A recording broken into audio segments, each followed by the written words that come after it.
Hello and welcome to this edition of our Financial Essentials series.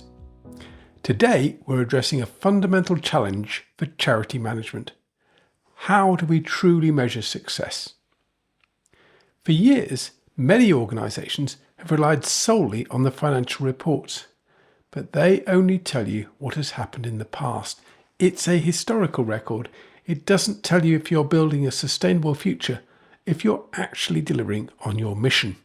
The Statement of Financial Activities, the SOFA, required under the Statement of Recommended Practice, is wholly unsuitable for many reasons. So what should you use? In 1992, Robert Kaplan and David Norton introduced the Balanced Scorecard. Their argument was simple. To understand performance, you must look at an organisation from 4 distinct perspectives, not just one. Now, I've admired the scorecard since its inception, and today I'll explain that framework and then demonstrate how we can modify it for a charity using our fictitious Nightingale Trust as an example. Finally, I'll show it in action using our software, Eden.Charities. Let's start with the original model designed for the corporate world. Kaplan and Norton proposed 4 quadrants. First, financial. In the corporate sector, this is the ultimate goal: profit for the shareholders. Secondly, the customer. Are the people buying your products happy? Third, internal business processes. Are your operations efficient? And fourth, learning and growth. Do you have the right people and culture? In a commercial business, everything leads up to the financial perspective. Money is the destination. But for a charity, this structure doesn't quite fit. To make the Balanced Scorecard work for a charity, we have to flip the script. In the non-profit sector, social impact moves to the top. This is our customer perspective. Financial resources move to the foundation. Money becomes an enabler.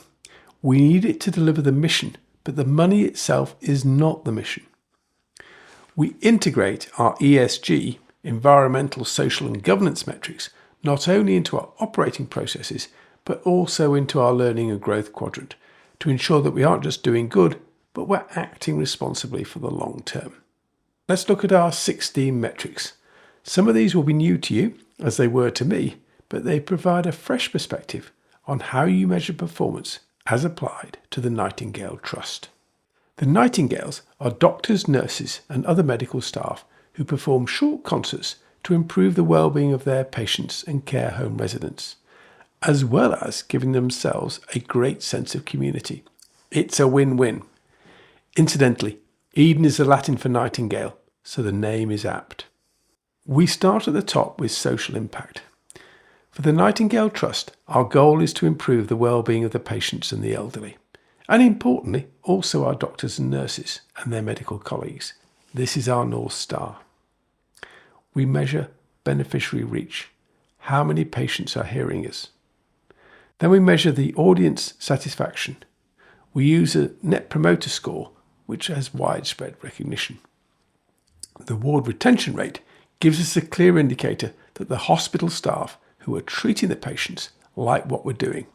They're responsible for the rebookings, and their evaluation of our work is critical. And lastly, we track donor retention. Our donors are key stakeholders. If they stop believing in our impact, they stop giving. Now, we could track this centrally, but we like to do it locally for each of our 2 hospitals, the Christie's and Great Ormond Street. Everybody must play their part with donor engagement. Next, internal processes. At what must we excel? We track cost performance. We must be efficient stewards of our funds. However, we also introduce ESG here. We track our carbon footprint. If our musicians travel to care homes, we must minimise our environmental impact. There are standard CO2 metrics for travel by car, bus and train, which we can use to ensure that when we do travel, we're as green as possible. We track safeguarding compliance. Working with vulnerable people requires 100% adherence to safety checks. Our staff must be annually DBS cleared and have up-to-date safeguarding training because they're working with vulnerable individuals. Since we fund some of our work through private events like weddings, we must measure the efficiency of our sales process. For this, we use the percentage of inquiries that we're converting into actual events, the commercial conversion. The third quadrant is learning and growth.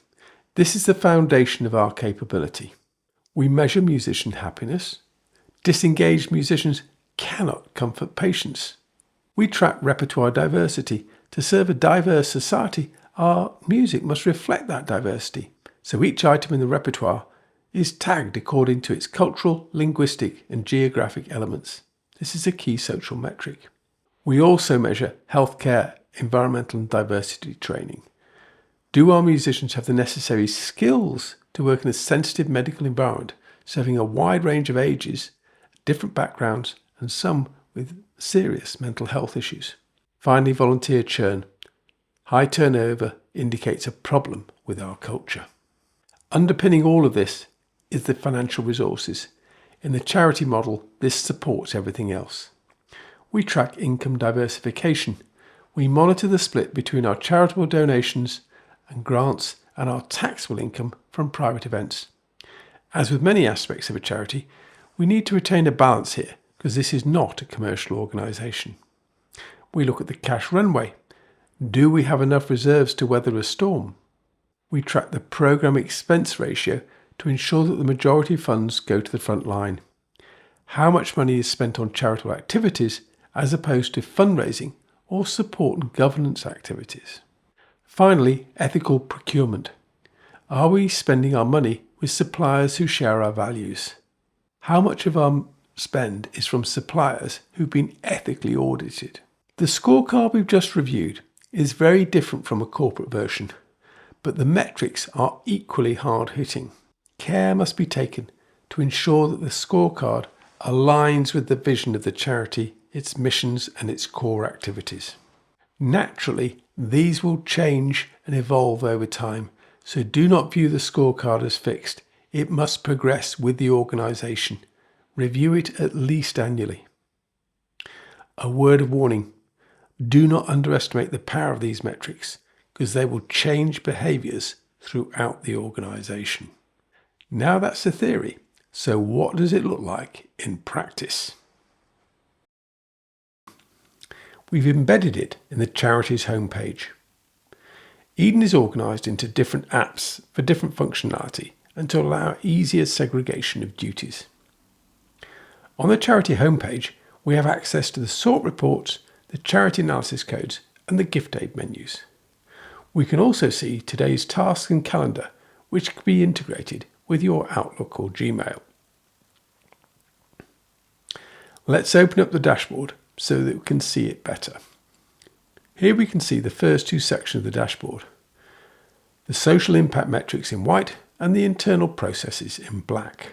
Each of the metrics has been presented as a line series because we're interested in trends. Budgets or targets could be added to these metrics, but I've omitted them for clarity. If we scroll down, we can see the other two sections, the learning and growth, and lastly, the financial resources. A couple of features which are very useful is the ability to use the filter at the top of the dashboard to refine the view and focus in on a particular area of interest. You can have up to 5 filters, so these can become very granular.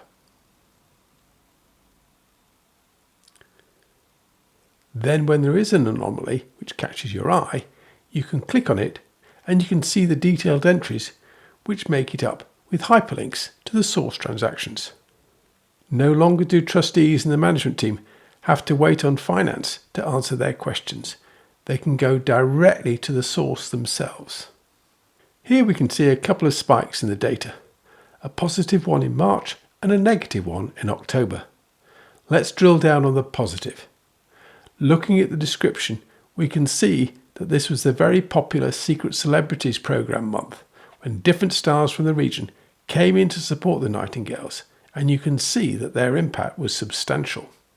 This kind of transparency can be quite a cultural shock for the finance team. Suddenly, their numbers are exposed to direct scrutiny, and initially at least, there'll be a lot of questions. But producing numbers which are always up to date and always available shows confidence in robust finance processes and is worth the inevitable awkward questions. Building these dashboards is easy. Each dashboard can have up to 20 components or graphs, which can take a variety of types of presentation. We've only shown the charts, but there are 11 different types of graph as well as a variety of presentation options. So there's plenty to play with. So is the balanced scorecard right for your organisation? Truthfully, it's hard to argue why it isn't. Your challenge is to figure out what are the correct metrics and how you can reliably measure them. If you need any assistance, we'd be pleased to help. Thank you for listening and good luck with your version of the balanced scorecard.